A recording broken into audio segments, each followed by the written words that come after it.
একটু চিন্তা করে দেখেন তো, আপনি কখনো প্রেশান অবস্থায় আছেন কিংবা আপনি কোনো বিপদে আছেন, এইরকম অবস্থাতে আপনার মাকে যেয়ে বলছেন যে আম্মা, আমি খুব কষ্টে আছি, আমার দিলের ভিতর হতাশা, আমি চিন্তাগ্রস্ত। আপনার মা বেকার আর হয় নাই, অস্থির হয় নাই আপনার জন্য?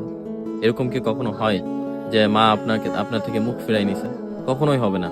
মা আপনাকে আরো কাছে ডেকে সান্ত্বনা দিবে, আপনার জন্য দোয়া করবে আল্লাহ তাআলার কাছে।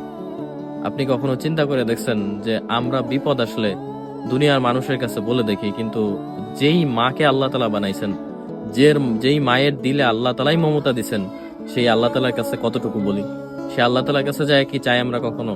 আল্লাহ তাআলা এত বড় রাত দিছেন চাওয়ার জন্য, নির্জনে তার কাছে কখনো বিপদের কথা বলি, হতাশার কথা বলি, আমাদের চিন্তাগুলো দূর করে দেওয়ার কথা বলি, আমাদের অসুস্থকে দূর করে দেওয়ার কথা বলি? হয় না কখনো এমন। এজন্য ভাই, দুনিয়ার মানুষের কাছে নিজের বিপদের কথা, হতাশাগ্রস্তর কথা, দুঃখের কথা না বলে একমাত্র আল্লাহ তাআলাকে বলি, তিনিই সমাধান বের করে দিবেন।